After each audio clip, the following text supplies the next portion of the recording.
नमस्कार। Prime TV के special कार्यक्रम शख्सियत में आज हम बातचीत करेंगे उत्तर प्रदेश में समाजवादी पार्टी के आला लीडर और पूर्व कैबिनेट मंत्री जनाब अरविंद कुमार सिंह गोप जी से। सेंट्रल यूपी की मजबूत और सियासी रूप से मजबूत हैदरगढ़ विधानसभा सीट पर जब उस जमाने में तत्कालीन चीफ मिनिस्टर राजनाथ सिंह के खिलाफ समाजवादी पार्टी ने अपने कैंडिडेट का ऐलान किया तो राजनीतिक गलियारों में ही नहीं उत्तर प्रदेश और देश की मीडिया में इस चीज़ की तेज और धारदार बहस शुरू हो गई कि मुख्यमंत्री तो चुनाव जीत रहे हैं लेकिन हार जीत का मार्जिन क्या होगा। राजनीतिक गलियारों में एक बहस और तेज हो गई कि समाजवादी पार्टी की तंबू की तरफ धीरे धीरे खिसक रहा राजपूत मतदाताओं का मिजाज क्या होगा। बेशक अरविंद सिंह गोप ने बाराबंकी की सियासी पिच पर मुस्लिम, यादव, राजपूत, कुर्मी और पासी का ऐसा बेजोड़ गठजोड़ पेश किया जो बाराबंकी की सियासत में मिसाल बन गया। आज हमारी टीम बाराबंकी के उनके आवास पर है। आज हम बात करेंगे उनके राजनीतिक और व्यक्तिगत जीवन के कुछ अनछुए पहलुओं पर।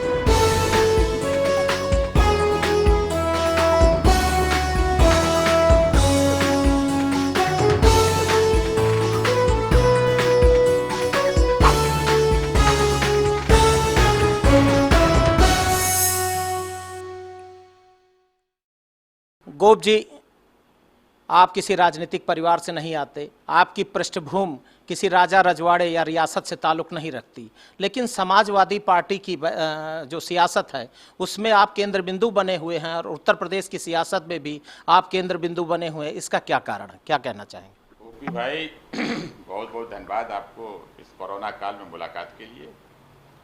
हम छात्र राजनीति की संघर्ष की कोख से पैदा हुए लोग हैं।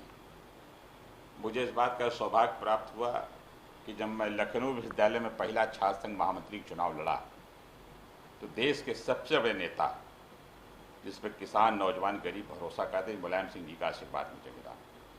मैं समाजवादी पार्टी के समर्पित प्रत्याशी के रूप में छात्र संघ का महामंत्री बना और फिर अध्यक्ष बना। और निश्चित रूप से मुझे इस बात का गर्व है कि हमने राजनीति की जो शुरुआत की, राजनीति जो कहरा सीखा वो आदि मुलायम सिंह यादव जी सीखा। तो मेरा सौभाग्य, देश का सबसे बड़ा नेता मेरा राजनीतिक गुरु है। गोप जी, सियासत में आने का कारण वैचारिक, आइडियोलॉजिकल है, व्यक्तिगत, पर्सनल है या एक्सीडेंटल है, क्या कहना चाहेंगे? हम लोग जब छात्र जीवन में थे तभी से समाजवादी सोच के विचार के लोग थे। मुझे इस बात का सौभाग्य है कि बाराबंकी जनपद में बड़े नेता आदरणीय बेनी प्रसाद वर्मा जी के साथ काम करने का मौका मिला, आदरणीय मुलायम सिंह यादव जी के साथ काम करने का मौका मिला। और आज देश का सबसे जो बड़ा नौजवान नेतृत्व है, जिसकी पहचान ये हो गई कि जो 5 साल के अंदर का कोई रिकॉर्ड काम कर सकता है, विकास का दादी अखिलेश जी जो सबसे ऊर्जावान नेता हैं, उनके साथ काम करने का मौका मिला। मुझे इस बात की खुशी है कि हमने शुरू से आज तक समाजवादियों के बीच में काम किया और आगे भी यही करने का इरादा है। गोप जी, आप बेनी प्रसाद वर्मा, अमर सिंह जी, शिवपाल यादव जी और नेताजी के बाद अब अखिलेश यादव जी के साथ काम कर रहे हैं। सर, राजनीति का जो कहरा है इन नेताओं के बीच में आपने सीखा और आपकी सियासत परवान चढ़ी। इन महानुभावों के साथ काम करने का सियासी तौर पर क्या अनुभव रहा, कैसा महसूस करते? देखिए, किसी भी नौजवान के लिए और किसी भी राजनीतिक व्यक्ति के लिए ये सौभाग्य की बात होगी कि मुलायम सिंह यादव से उसने कुछ सीखा है। आज की तारीख में आदरणीय मुलायम सिंह यादव जी देश के उन नेताओं में से हैं जो जहां खड़े हो जाते हैं वहां आदमी उनको सुनने लगता है। मुझे खुशी इस बात की 2012 के चुनाव के बाद आदरणीय नेताजी ने जो प्रदेश की बागडोर थी, ऐसे नौजवान ऊर्जावान नेतृत्व अखिलेश यादव जी के हाथ में सौंपा जो 5 साल के अंदर सिद्ध कर दिया कि विकास किसको कहते हैं। आज उत्तर प्रदेश की सरकार जरूर है, लेकिन मैं आपसे पूछा राजधानी में कोई ऐसे 2 विकास के बड़े काम बताइए जो उसे 3.5 साल के अंदर किया हो। लेकिन चाहे गरीब को लैपटॉप का मामला हो, चाहे छात्र को लैपटॉप का मामला हो, चाहे लोहिया आवास का मामला हो, चाहे समाजवादी पेंशन का मामला हो, चाहे आगरा स्पेस वे हो, चाहे अंतर्राष्ट्रीय स्टेडियम हो, चाहे जयप्रकाश नारायण सेंटर, तमाम ऐसी चीज़ें हैं अगर हम गिनाएंगे तो हफ्तों लग जाएगा। ये सब काम करने का सौभाग्य अखिलेश यादव जी के साथ हम लोग को मिला है। मुझे इस बात की खुशी कि आज देश में अगर कहीं विकास की चर्चा होती, विकास की बात होती, उसमें अखिलेश जी के नाम सबसे बड़ा है। गोप जी, 2022 के जो फोर्थ कमिंग असेंबली इलेक्शन है और 2024 के पार्लियामेंट इलेक्शन, इसको लेकर के आपकी पार्टी की और आपकी व्यक्तिगत तौर पर अपनी असेंबली रामनगर, अपने जनपद की 6 विधानसभा सीटों को लेकर के क्या रोड मैप है, क्या स्ट्रेटजी है, क्या कहना चाहेंगे? समाजवादी पार्टी के राष्ट्रीय अध्यक्ष आदरणीय अखिलेश यादव जी के निर्देश पे बूथ पे काम शुरू हुआ है। बूथ के सेक्टर प्रभारी, बूथ प्रभारी, बूथ पे जो लोग काम करेंगे, इनकी सूची करीब करीब 403 विधानसभा की तैयार होकर प्रदेश कार्यालय में जमा हो गई है। हम इसको और दुरुस्त करने के लिए इसकी समीक्षा कर रहे हैं। हमारे विधानसभा के प्रभारी, जिले के प्रभारी और जो प्रत्याशी वहाँ चुनाव लड़े हारे हैं, जिला अध्यक्ष के नेतृत्व में जो कमेटियाँ बनी, रोज उसका सर्वे हो रहा, किसने क्या किया, किसने क्या नहीं। अभी आप देखिए, हम कल भी विधानसभा में थे, परसों विधानसभा में थे, हम लोग उसमें बूथ का काम कर रहे हैं, क्योंकि मुझे मालूम है 22 में मेरा मुकाबला जिससे होना है वो बूथ पे और विकास पे नहीं, वो झूठ पे काम करते हैं। तो ऐसे मायावी लोगों से लड़ने के लिए बूथ को और मजबूत किया जा रहा है। आने वाला 22 समाजवादियों का अखिलेश यादव जी का है। गोप जी, कहा जा रहा है कि समाजवादी पार्टी के सुप्रीमो अखिलेश यादव जी से आपकी बेहतर केमिस्ट्री है। क्या 2022 के असेंबली चुनाव में आप फोर्थ कमिंग जो असेंबली इलेक्शन है उसमें क्या अपने आप को बतौर राजपूत लीडर प्रोजेक्ट करने की मंशा रखते हैं या ऐसी कोई ख्वाहिश है? समाजवादी पार्टी जात की राजनीति नहीं करती, ये सब समाज की बात करती है। हमारा ये सौभाग्य है कि राष्ट्रीय अध्यक्ष जी का विश्वास हमें प्राप्त है और हम पे भरोसा करते हैं।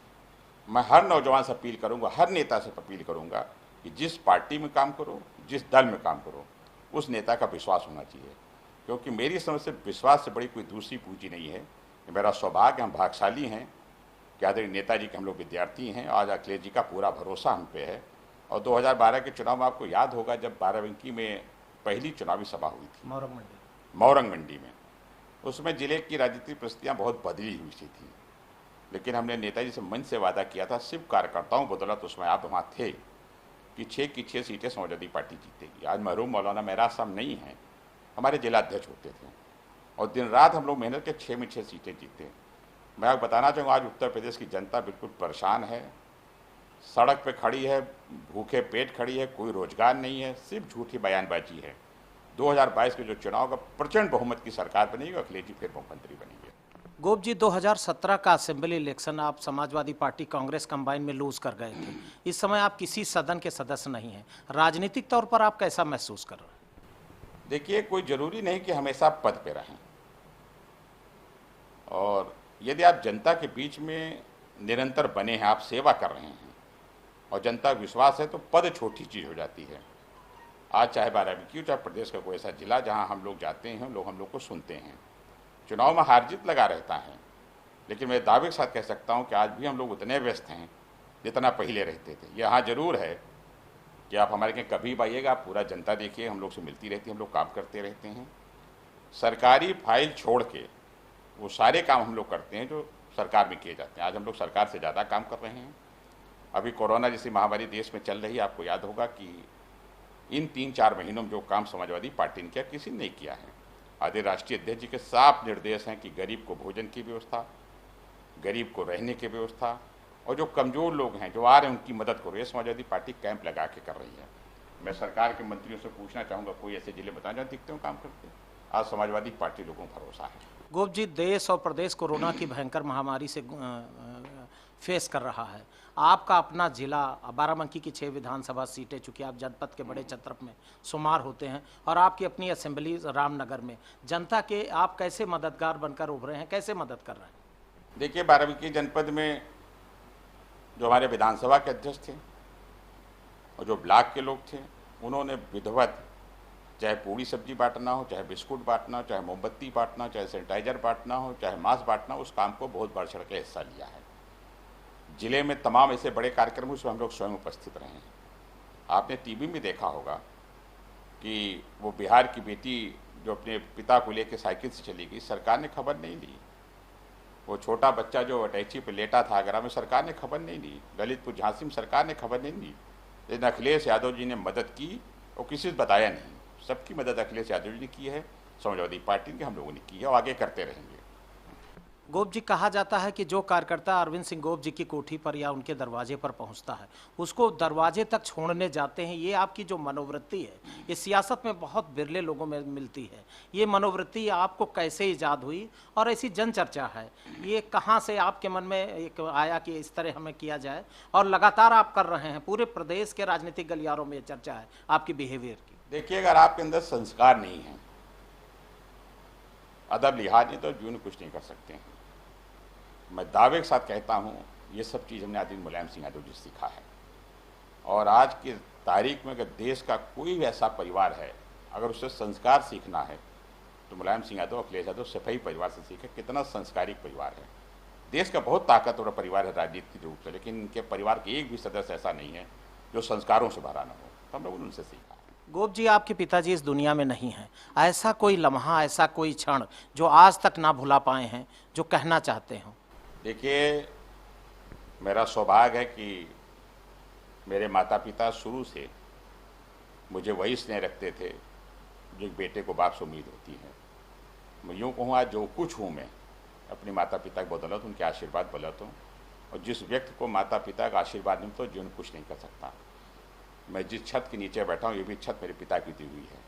तो मेरा सौभाग्य है कि मैं ऐसे परिवार में पैदा हुआ जिनका समाज में सम्मान था। आज नहीं तब भी उनका वही सम्मान है।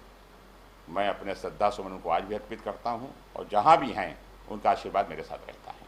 एक नितांत व्यक्तिगत सवाल, कहा जाता है कि गोप परिवार में पांचों भाई आप शाम का भोजन साथ करते हैं। ये जो जनश्रुति है, ऐसा क्या है? ये जो बैकग्राउंड है आपका कि शाम को लौट के 11:30 बजे आएंगे, लेकिन अरविंद सिंह गोप जी के पांचों भाई एक साथ भोजन करते हैं, इसके बारे में क्या कहें? ओपी भाई, ये ईश्वर की कृपा है कि इस भाग दौड़ की दुनिया में और बिल्कुल आधुनिकीकरण चल रहा है कि कोई परिवार एक साथ रहता हो। ये भगवान की बहुत बड़ी कृपा है कि हमारा ज्वाइंट परिवार है। हम एक छत के नीचे रहते हैं, एक किचन में मेरा खाना बनता है और हमारे पांचों भाई में बहुत विश्वास, स्नेह है। हमारा जैसा बेटा वैसे मेरा भतीजा। मेरे दोनों बेटे इसमें यहीं पे हैं, छुट्टी चली हॉस्टल की। बड़ा बेटा विरल, छोटा विनाश, हर्षित मेरे भतीजे, अनंत से भतीजे। बेटे और भाई में और परिवार में जो तालमेल है, मेरी ईश्वर प्रार्थना हर परिवार में होना चाहिए। आपकी सियासत में गोप जी आपकी धर्मपत्नी कैसे सहयोग करती हैं, क्या कहेंगे?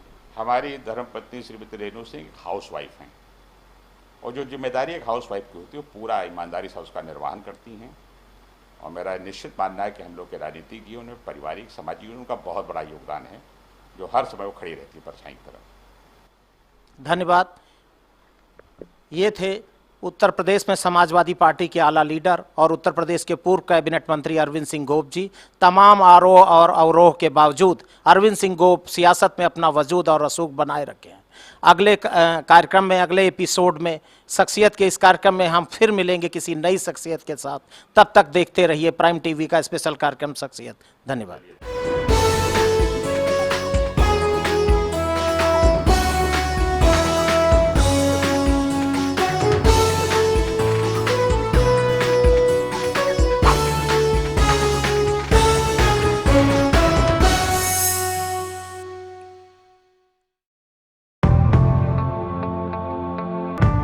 कश्मीर से लेकर कन्याकुमारी तक, गुजरात से लेकर अरुणाचल तक, सत्ता के गलियारों से खेल के मैदानों तक, नहीं छूटती कोई खबर। सबसे सटीक, सबसे दमदार, सिर्फ प्राइम टीवी पर।